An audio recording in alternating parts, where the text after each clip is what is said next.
quel plaisir de vous retrouver, chers amis fidèles téléspectateurs du RDVM. Merci d'être toujours au rendez-vous de cette tranche dédiée au divertissement dans l'apprentissage. Nous sommes lundi et vous êtes habitués maintenant à notre menu dès lundi. Nous parlons essentiellement technologie, agriculture, puis nous échangeons quelques idées sur la thématique, objet du débat du jour. Amitié, amoureuse, fiançailles. Est-ce des moments trompeurs? Si vous désirez connaître les avis de mes invités du jour, eh bien, gardez votre position. On ouvre le bal avec coaching numérique.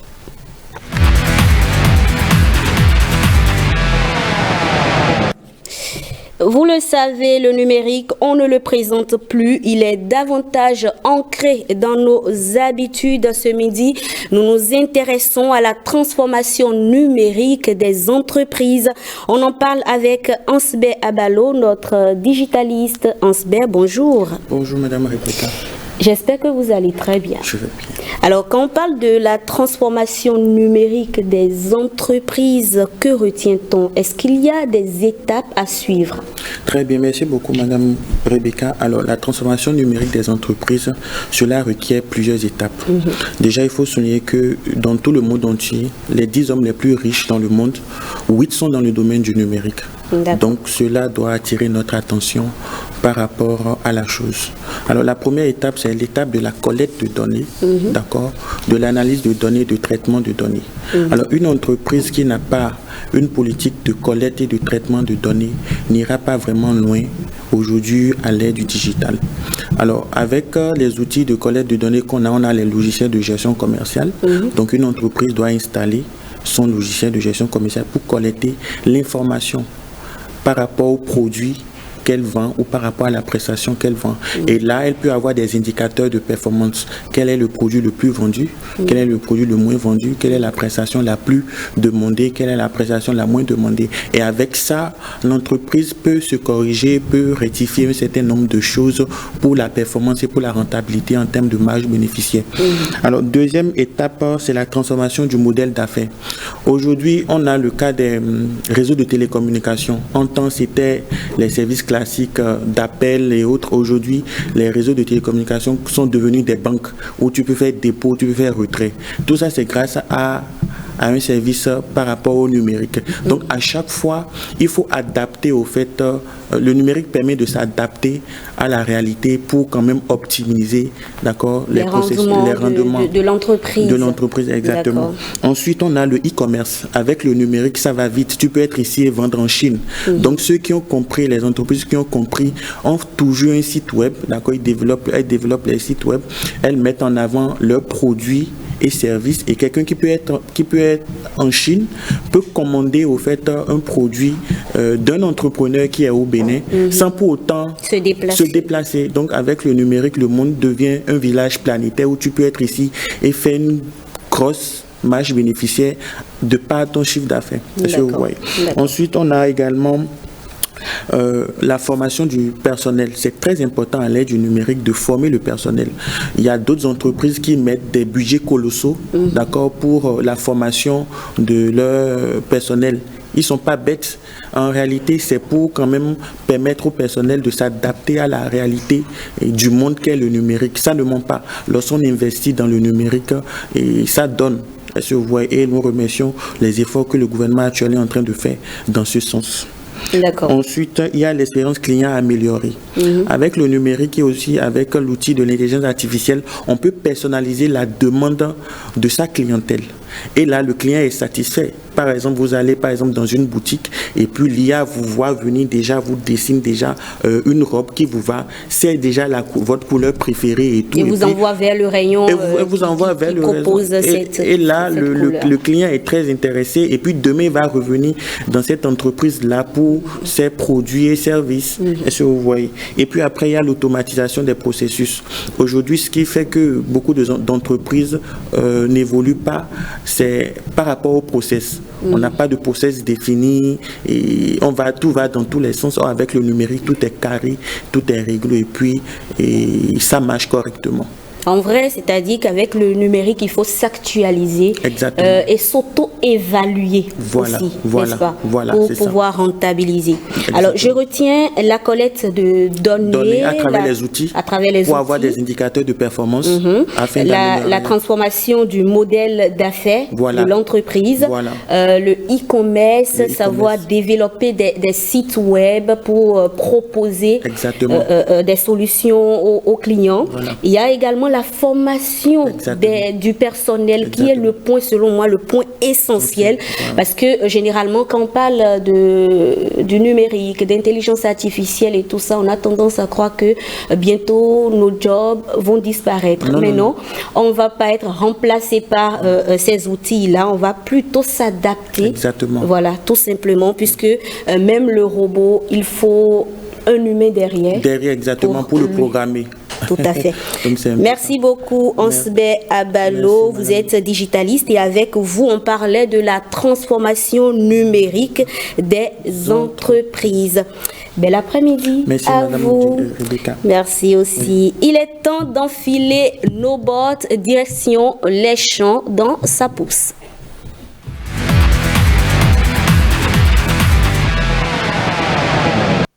Sapous, Taragbe Valais, Wansou qui s'installe.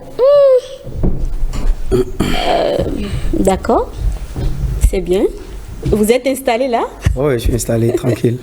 Taragbe Valais, Wansou, bonjour. Bonjour Rebecca, comment tu vas? Je vais très bien de votre côté. Ça va, ça va.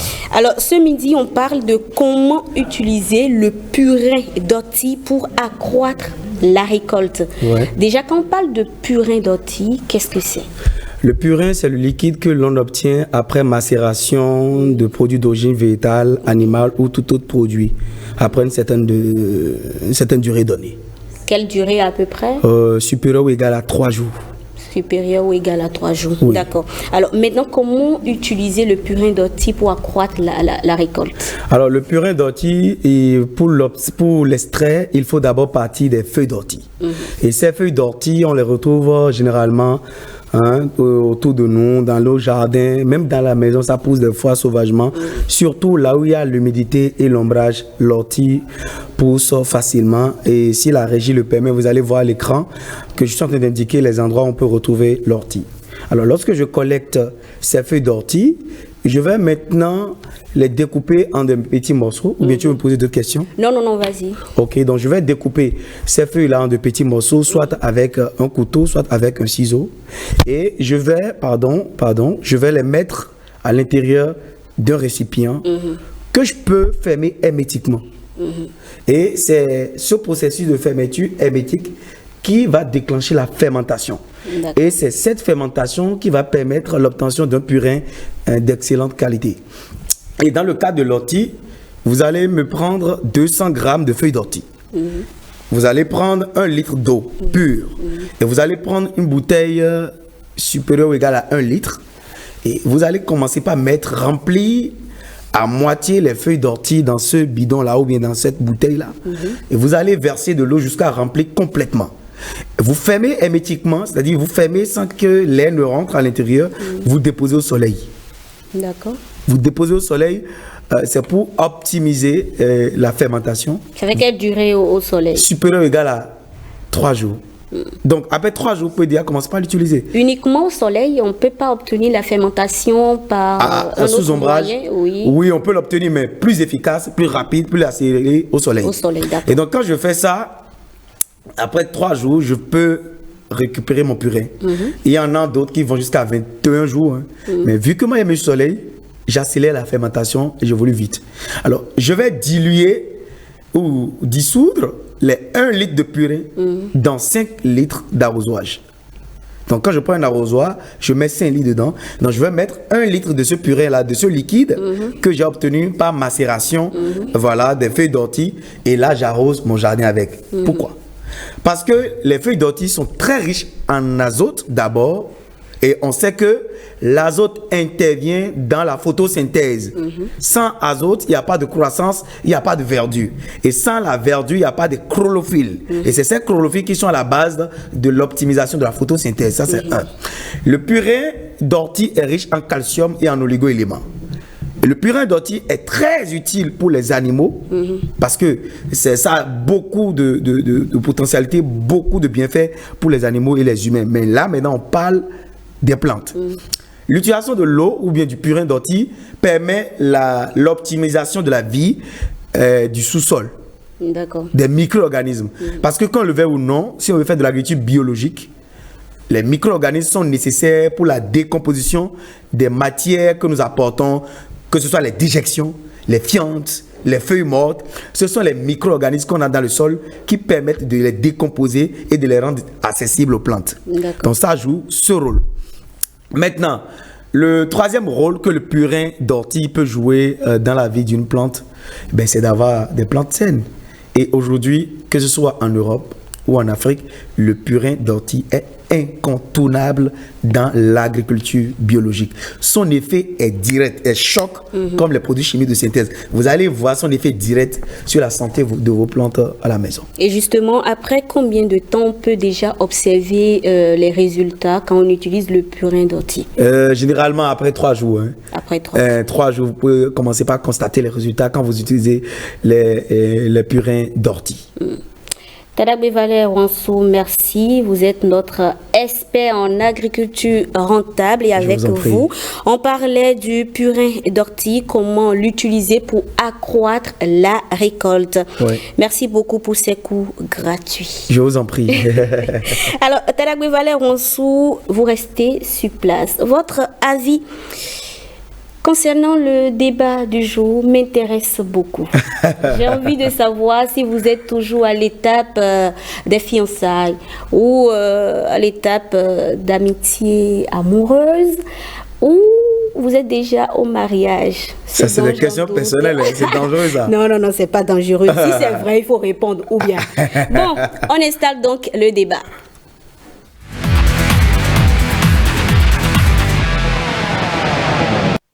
Jamais devant la caméra, chers amis. Merci. J'espère que vous allez tous bien. Amitié amoureuse, fiançailles, des moments trompeurs. Pour en parler, c'est nous, Apovo, notre conseillère matrimoniale. Madame Apovo, bonjour. Bonjour. On est d'accord qu'on ne peut pas aborder ce sujet sans vous avoir sur le plateau. C'est un plaisir. D'accord. En face de vous, Loïs Sedjro Akodjetin. J'ai envie de dire qu'elle est une jeune mariée. Je sais que c'est plus aussi tôt, mais c'est pas aussi long non plus. Hein? N'est-ce pas? Loïs, comment vous allez? Ça va très bien.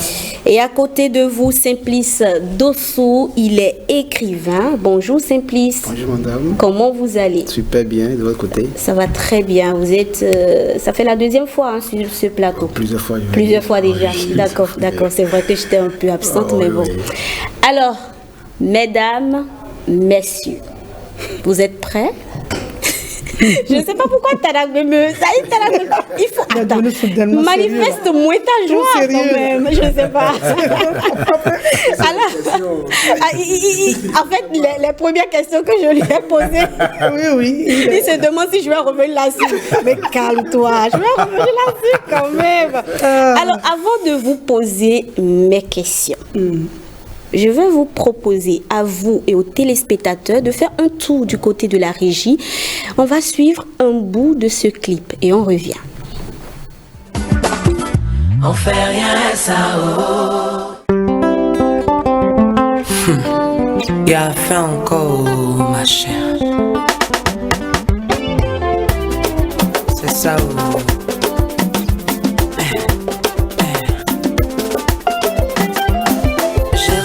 Bijou, il a le soin, il a la classe.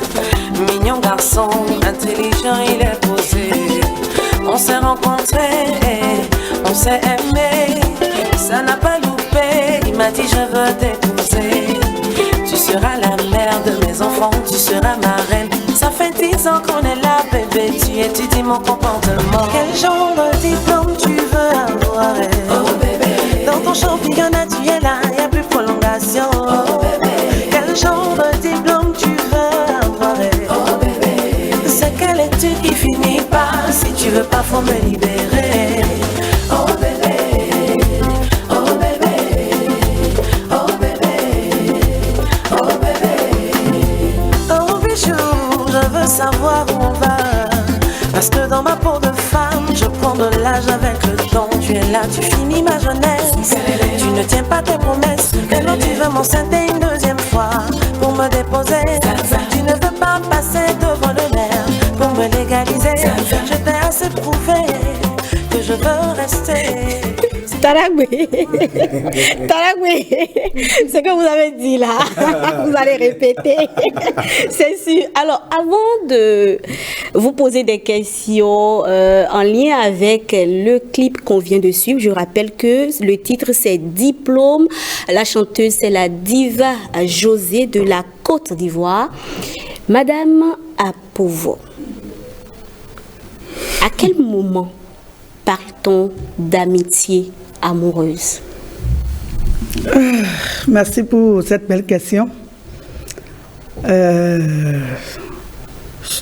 Quand on veut parler d'amitié amoureuse, il faut d'abord commencer par les amitiés simples. D'accord. C'est les amitiés simples qui, au jour le jour, au fil du temps, font apparaître certains sentiments. Parfois on se demande si qu'est-ce qui m'arrive. Est-ce de l'amitié simple ou bien je suis en train de tomber dans un piège, mais je suis en train de faire la confusion. Et avec le temps, les sentiments deviennent plus clairs. D'accord. Sinon au début c'était un peu flou. Au début c'est un peu flou, mais quand c'est clair, on peut commencer déjà par parler d'amitié amoureuse parce qu'on se situe maintenant par rapport à ces sentiments. On sait vraiment ce qu'on ressent en face de son vis-à-vis. Et puis, l'autre aussi commence par dire des messages un peu plus apaisants. Et ce n'est plus comme on se voit et puis on se donne la main. Non, c'est de petits bisous un peu plus profonds. C'est des petits sourires. Profondeur. Et puis c'est des... Vous comprenez déjà? Non, si vous avez une idée. non, c'est ça. Et la femme, vous comprenez? D'accord. La femme, quand le monsieur commence par être plus attentionné, le monsieur n'est plus comme un simple ami. D'accord. Et qui vient te donner la main, il te salue, il répond même plus, il s'en va. Non, il est plus attentionné, quoi. Donc, si je comprends bien, l'amitié amoureuse, pas de l'amitié tout court. Simple, voilà. Donc, en fait, ceux qui disent que avant de se marier, il faut d'abord être les meilleurs amis, ils ont dit juste. Bon, je ne veux pas dire non. Parfois, il faut être de meilleurs amis, ou parfois, ça commence par un coup de foudre. Mais même avec les meilleurs amis, ça n'aboutit pas toujours, n'est-ce pas? Parfois, ça se passe bien. D'accord, ok. Monsieur Dossou, à quel moment parle-t-on alors de fiançailles? Bien, merci beaucoup. Et c'est une thématique très importante et très sensible, surtout pour la génération montante. Vous savez, et quand on parle d'abord de fiançailles, il faut s'assurer d'abord quel type de personne je suis. Qui suis-je? Est-ce que je suis prêt à m'engager en tant qu'homme? Est-ce que je suis prêt à m'engager en tant que femme? Parce que si tu n'as pas une maturité nécessaire et tu t'engages par rapport à cette relation, dans cette relation, tu ne pourras pas atteindre un objectif. Là, il faut d'abord s'assurer que oui, quel type de personnalité je suis. Et de deux aussi, quel amour je veux manifester. Parce qu'il y a divers types d'amour. Il y a l'amour eros, l'amour agapé, l'amour filial, l'amour chèque, l'amour choc, l'amour chic. Mais lorsque je n'arrive pas à me ressentir dans quel domaine, dans quel compartiment d'amour suis-je, je ne pourrai pas savoir quelle verge utiliser pour atteindre l'objectif. Donc, si je ressens effectivement cet amour, parce que quand moi je sens, on parle de sentiments, et souvent c'est pas toujours perfectible. Quand on dit sentiment, en réalité, selon moi, ce sont les sens qui mentent en réalité. Oui, les sens qui mentent. Ce que tu es en train de sentir là, ça conduit en réalité à un mensonge. Mais lorsque ça ne marche pas souvent. Ça ne marche pas souvent. Mais lorsque tu sais que c'est basé sur un amour profond, un amour qui est vraiment pur, sincère, et qui n'est pas basé sur un amour tellement limité au rapport sexuel, un amour tellement limité seulement, et comment on appelle, au chèque, Les jeunes ne seront pas d'accord avec Non, vous, je ne dis pas que ce n'est pas, je ne dis pas que ça là, que c'est à proscrire, non. D'accord. Il faut aussi ça. Mais c'est secondaire. Bon, bientôt, bien sûr secondaire. D'accord. Mais lorsque ça là est principal, et on se base que oui, sans le chèque, sans le choc, et sans le chic, et tout ça là, bon, là, il faut se poser beaucoup de questions. D'accord. S'assurer de la maturité, oui, je suis prêt à m'engager. Avec qui? Lorsque je vois la personne avec qui je m'engage et que je vois qu'au cours du chemin, oui, ça là ne me procure pas une bonne destination, ce n'est pas la peine, vaut mieux de rompre les fiançailles que de divorcer. Donc quand vous commencez et vous voyez que oui, mes ambitions, tout ce que je veux de lui ou bien d'elle n'arrive toujours pas à répondre aux ambitions légitimes, là je peux faire retour. D'accord. Parce que mieux vaut de rompre que de divorcer après. D'accord. Oui. Je retiens qu'il y a l'engagement, il y a la maturité dans tout ce que vous dites. Donc, c'est votre avis. C'est mon avis. Merci. Les jeunes sont sur le plateau. Je ne dis pas que vous n'êtes pas jeune. Taragwe Valère Ronsou, tout à l'heure quand M. Dossou parlait, j'avais l'impression que vous avez quelque chose à ajouter. Je n'ai rien dit. Alors, Loïs, vous êtes marié depuis combien de temps maintenant? 2 ans. Depuis 2 ans. Donc, j'ai eu raison de dire que vous êtes une jeune mariée. Vous avez certainement pris part l'amitié amoureuse avant les fiançailles. Comment était? Ça a duré combien de temps? L'amitié amoureuse, les fiançailles. L'amitié amoureuse, je crois que ça a duré 6 mois. L'amitié amoureuse chez vous a duré 6 mois. Oui. Ok. Les fiançailles ont duré combien de temps avant le mariage? Avant le mariage, moins d'1 an. Moins d'1 an. Oui. Donc en tout, on a combien là? 24 mois plus 6 mois. 1 an, 6 mois. 1 an, 6 mois. 6 mois. Oui. Et en 1 an, 6 mois, vous êtes devenus mariés. C'est bien ça? Mariés légalement? Oui. Oui. Ah bon? Oui. Mais pourquoi ça l'étonne? Taragwe Valère Ronsou. Oui. Quelle est votre situation actuelle? Est-ce que vous êtes en amitié tout court? Est-ce que vous êtes en amitié amoureuse? Ou est-ce que vous êtes fiancé? Ou déjà marié? Quel est votre statut actuel? Et je suis sûre que madame suit. Mais c'est quelle question tu me poses le plan? Il faut répondre. Bon. Vous savez, moi, j'ai une femme dans ma vie que j'aime de tout mon cœur. Ok, ça commence bien. Nous sommes en couple. En tout cas, on va se marier si Dieu le valide. En ce qui est sûr, on va se marier. Bon, je ne suis pas encore marié légalement, ni religieusement, mais quand même, selon nous, nos traditions. La dot. Mais la connaissance de... Non, même pas faire le bling-bling sur le plateau, même pas encore la dot. D'accord. J'ai fait les connaissances. Ok. C'est ça qui est d'abord très important. D'accord. Et nous, on a notre plan de vie, la dot, le mariage, le tout ensemble en même temps. D'accord. On espère qu'on sera invité. Taragwe Valère Ronsou, quand vous avez connu votre femme, vous êtes resté en amitié pendant combien de temps avant qu'elle ne tombe enceinte? C'est allé vite, hein? C'est 1 an. Hein. Ça n'a fait même pas 1 an. Ça n'a pas fait 1 an. Non, mais j'ai connu d'autres femmes avant. Ok. D'accord. Quelle devrait être la durée de l'amitié et des fiançailles avant le mariage? Madame Apovo. Merci beaucoup. Je n'ai pas de durée à donner. C'est juste une question de choix. D'accord.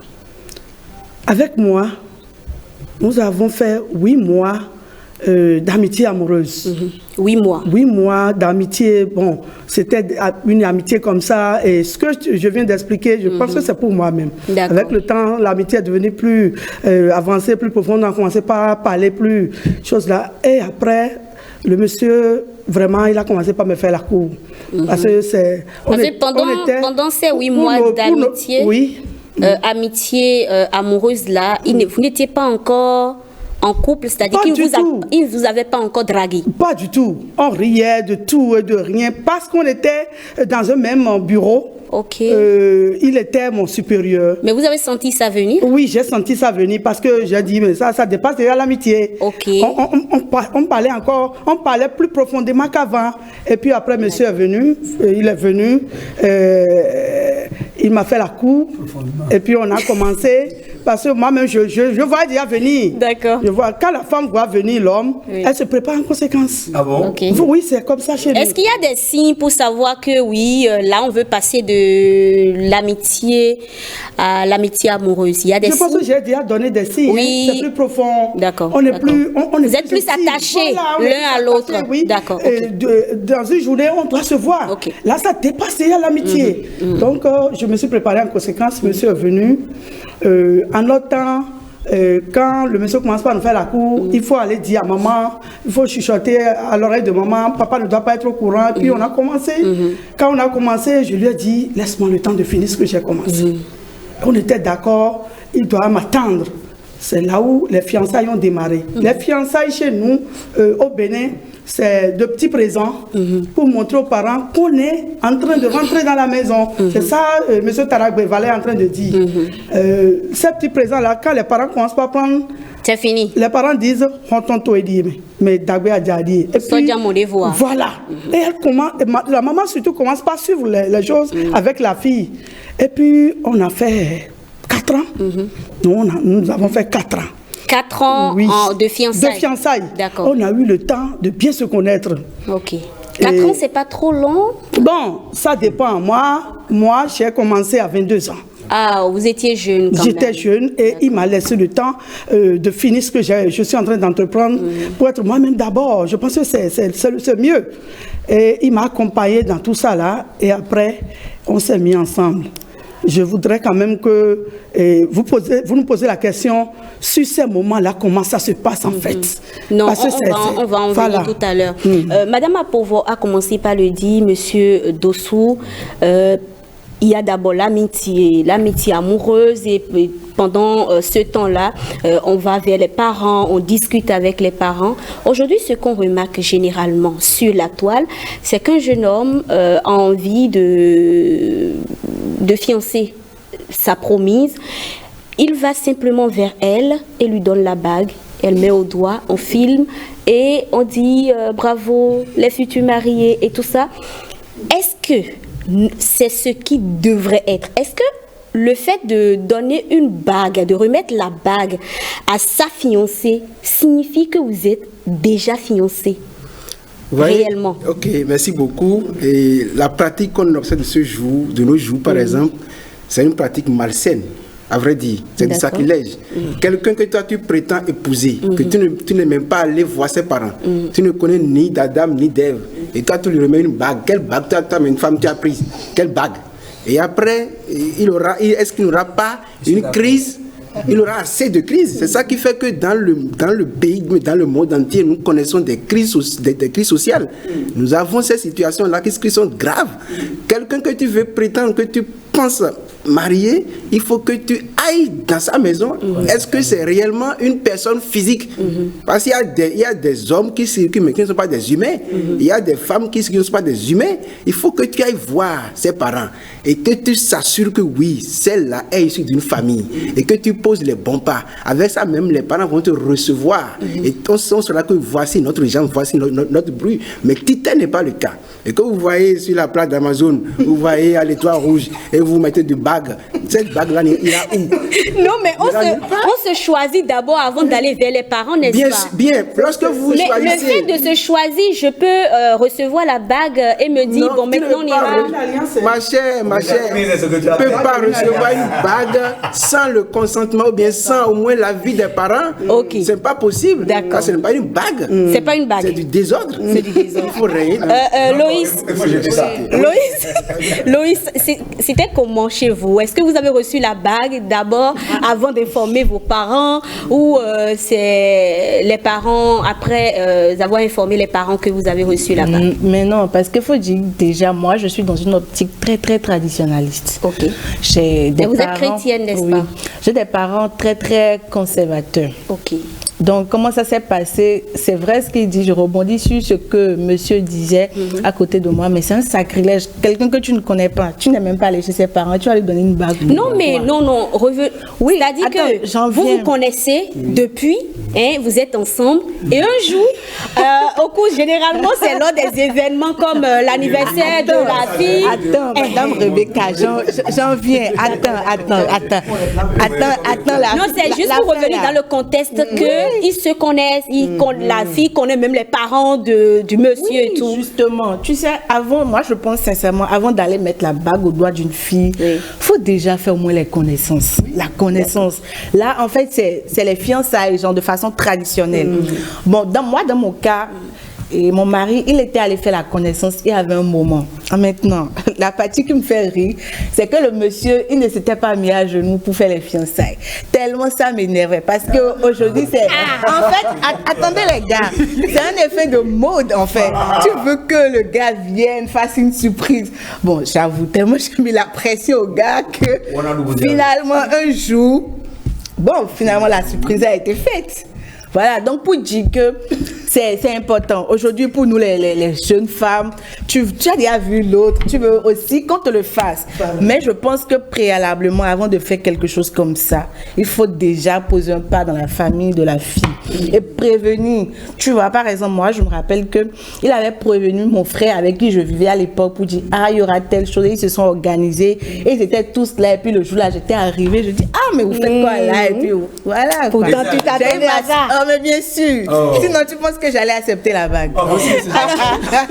Madame Approvo, à l'entame de ce débat, vous avez tous suivi ce clip qui est parfaitement en lien avec la thématique du jour, relations amoureuses, amitié amoureuse, fiançailles. Est-ce des moments trompeurs? On va réellement en venir maintenant à ces moments trompeurs-là. Est-ce que les fiançailles, les amitiés amoureuses ne sont pas des pièges en réalité avant de se marier? Voilà. Très belle question. Et on va plus parler à la jeunesse. C'est pas que nous sommes des vieilles, non? Non, pas du tout. On n'ose même pas le dire. Oui, on a vécu aussi des moments forts, on continue de les vivre. D'accord. Nous allons dire une vérité qui va peut-être choquer, mais je suis obligée de dire cette vérité-là. Allons-y. Tout ce que nous vivons dans... Je laisse les amitiés, dans les fiançailles. Parce que les amitiés amoureuses, c'est autre chose. Dans les fiançailles, au moment où on dit aujourd'hui nous sommes fiancés, et puis on commence par faire des trucs ensemble, le monsieur est tellement gentil, la femme est tellement douce. Et puis c'est la vraie lune de miel. Ce n'est pas après le mariage, ça commence au cours des fiançailles. On entend tellement de bons mots, de doux mots, on se demande si on est sur terre. On a envie de se marier le lendemain. Oh, ce sont des... Tellement le monsieur est prêt à te décrocher la lune. La femme aussi, elle fait tout pour s'enjoliver. Mais le monsieur dit, mais waouh, c'est une fée. Et puis on rêve tout le temps. Le soir, on n'arrive pas à dormir. En notre temps, il n'y avait pas de portable. Mais on allait quand même dans les cabines de 100 francs. On écrivait les lettres, mais les cabines téléphoniques de 100 francs là, le monsieur fait tout pour dire, je serai dans telle cabine. On demande, on donne un petit sou au monsieur qui gère les cabines. Là, on s'appelle. Je veux juste entendre ta voix. Je veux juste entendre ta voix pour m'endormir. Et puis c'est tellement beau. Mais ce sont des pièges. C'est des pièges. C'est des pièges parce que c'est des moments, je vais dire, griffes trompeurs. Parce que nous, les femmes, nous aimons plus avec le cœur. Les hommes, c'est la tête. Cela ne veut pas dire que les hommes n'aiment pas. Non, les hommes aiment. Mais ils ont plus la tête haute que nous. Ils en matière d'amour. Voilà. La femme met tous ses organes là-dedans. Et puis après, quand elle se retrouve dans le couple, le monsieur, il n'est plus comme avant. Le monsieur est occupé, il doit travailler. Et les sorties amoureuses, il y a une croix dessus. Mes petits mots, entendre ta voix avant de dormir, on n'entend plus ça. mais tu es dedans. Les petits câlins, tu es obligé de demander. D'accord.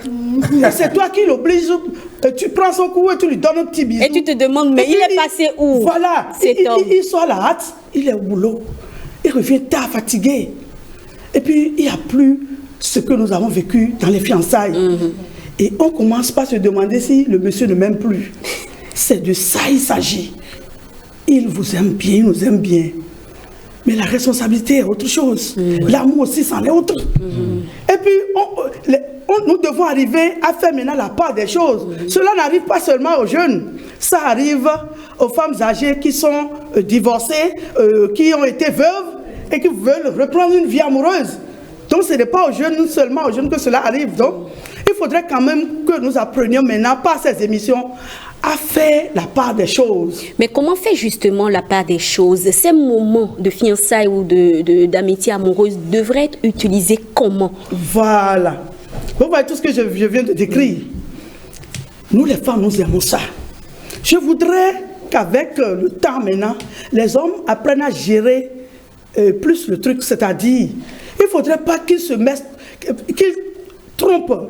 Quand je dis trompe, c'est pas qu'ils ne veulent pas se marier. On met trop du bling-bling voilà, au début. Voilà. Il faudrait que les vérités, certaines vérités sortent. La femme qui ne se lave pas bien, par exemple, et que tu sais, et qui a des odeurs désagréables, mais elle a quand même des atouts et tu veux l'épouser. Je pense qu'au moment des fiançailles, il faudrait avoir quand même le courage de lui dire, tu sais, il faut soigner un peu ta toilette. C'est pas que tu ne te laves pas, mais je voudrais... ou bien tu lui achètes des trucs pour lui montrer comment prendre soin d'elle. Tu ne fais rien de ça. Et c'est quand elle se retrouve dedans, à l'intérieur, après la naissance d'un bébé, que c'est maintenant que tu trouves qu'elle a des odeurs désagréables, mais la femme va se dire, mais le monsieur là ne m'aime plus. Parce qu'il fallait le lui dire. Voilà, il y a certaines vérités qui doivent commencer par sortir au cours des fiançailles. En tout cas, nous en avons fait. Et je pense que c'est ça qui a valu mes 25 ans de vie commune avec mon mari, sans beaucoup de surprises. C'est vrai, il y en a eu parce que les hommes, ils ont plusieurs dans leur sac. Quand même. Voilà, j'étais préparée parce qu'il y avait certaines vérités qu'on se disait. Le monsieur qui ne sait pas, je ne sais pas, il ne sait pas faire les préliminaires, par exemple. C'est un monsieur qui n'est pas habitué aux préliminaires avant l'acte sexuel. D'accord. Mais le monsieur, il est bien placé dans la société, c'est un monsieur qui a d'avenir. La femme n'a pas tout. Mais la femme, au moment des fiançailles, elle peut subtilement dire au monsieur, je vais t'apprendre à faire tel... Mais la femme ne dit rien.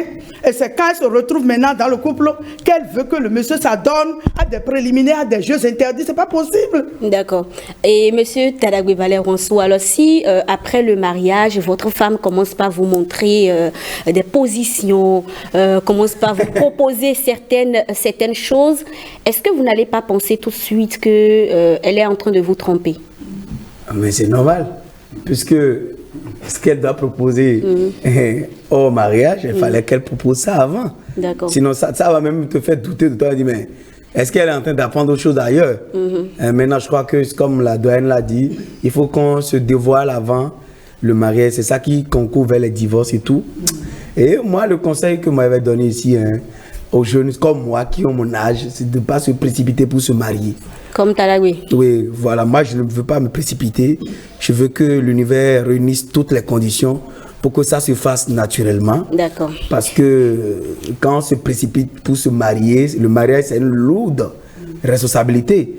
Parce que tu le dis devant Dieu et devant les hommes. Moi, je ne suis pas prêt à le dire tout de suite là parce que c'est trop lourd. Mais est-ce que c'est l'acte le problème? C'est la Parce parole. que vous vivez ensemble déjà, oui, mais ensemble déjà, on est bien mariés. Vous supportez déjà. Voilà, ça là. Est-ce que c'est l'acte de l'autorité municipale qui vient régler Très quelque chose? bien. Non, je ne pense pas. Attendez, la honte est encore plus grande là. Ah bon? Voilà. Puisque toi, tu as dit devant Dieu, devant les hommes, non? Devant les hommes, c'est devant la mairie, non? Que c'est ta femme, tu l'aimes de tout ton cœur bien. Parce qu'il y a là une pression sociale qui est sur ta tête désormais. Et on ne peut plus te voir avec une autre fille dans ta voiture. Donc c'est la pression en fait que vous évitez, vous garez les femmes là pendant des non, mois. j'ai pas dit ça. Non. Moi, je suis de mon côté, moi je suis un homme fidèle.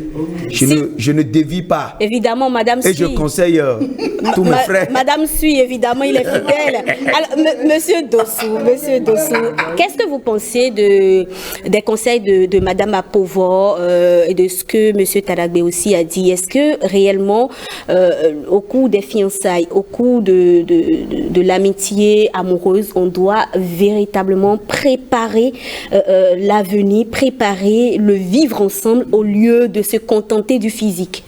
Vous savez, les moments de fiançailles sont des moments très très fort sensibles. Et lorsque je suis fiancé, et pendant la période des fiançailles, et on ne se dit pas la vérité, et tout est basé sur l'hypocrisie, on se voit, on se fait des bisous, ça là c'est rien, ça ne veut rien dire. La réalité va voir la fille, la femme que tu veux épouser dans sa maison de façon inopinée. Tu vas chez elle une fois, 2 fois, dans une semaine, ou bien pendant 1 mois, et tout le temps que toi, homme, toi, tu la visites, elle ne fait que t'acheter du akassa et du sardine. Il faut te poser des questions. Que quand elle sera au foyer, elle n'aura même pas le temps pour faire la cuisine. Tu vas chez elle à la maison, elle insulte sa maman, elle insulte son papa, et tu as vu, tu as entendu, tu la prends encore pour dire oui, c'est mais l'amour est aveugle, dit-on.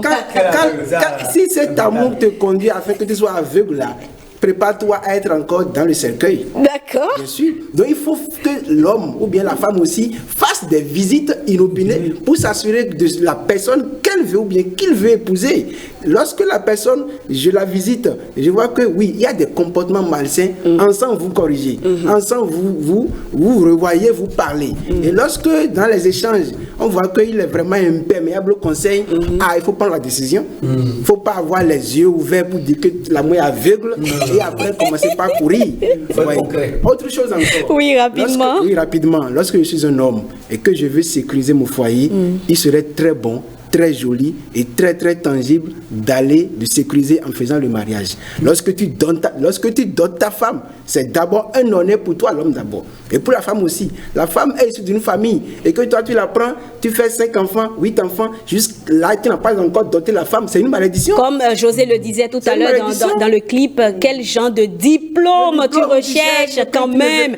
C'est quel championnat qui est tout en prolongation? Tu ne m'as pas doté et tu me fais des enfants jusqu'à 5, 6, 100 même. C'est le cas, non, c'est le cas, on a sur le plateau un cas typique. On a sur le plateau un cas typique. Et le cas typique, c'est à la c'est mon ami.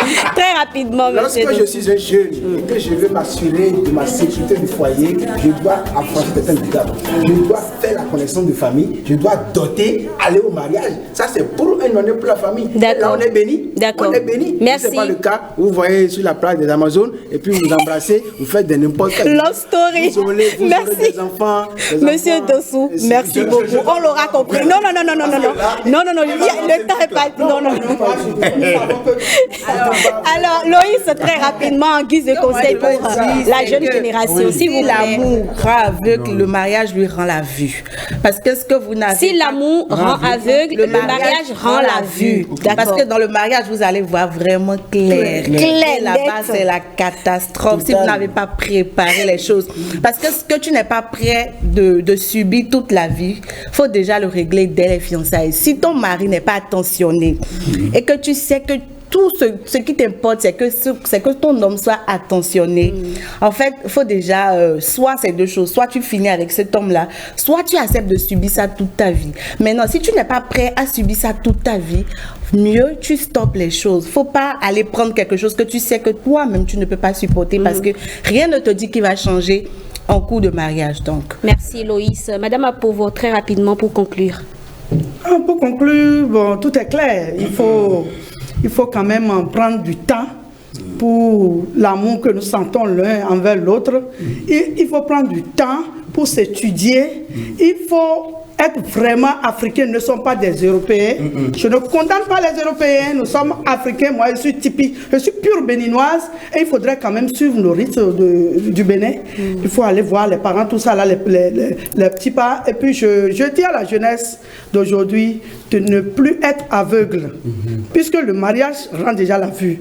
Donc, à partir de ce débat, je demande aux fiancés d'ouvrir les yeux, de ne plus fermer, de ne plus être sourd, d'être bien et de suivre les conseils. Ils ont entendu. On retient cette phrase sur le plateau pour boucler. Si l'amour est aveugle, le mariage rend la vue. Merci à vous, chers amis, pour ce partage. Dans la vue là-bas. Merci à vous, chers amis, pour ces idées, ce partage d'expérience. Vous les avez entendus, chers téléspectateurs. Moment d'amitié amoureuse ou moment de fiançailles. L'essentiel, c'est qu'aucun des partenaires ne perde de vue l'objectif principal, ce pourquoi vous avez décidé de vous mettre ensemble, tout simplement. Merci à vous, chers téléspectateurs, pour votre fidélité à cette émission, votre émission, le rendez-vous de midi. Prochain rendez-vous demain à 12h. En attendant, ne changez surtout pas de position. Le JT de 13h, c'est dans quelques minutes avec Ghislaine Adimi. Bye bye.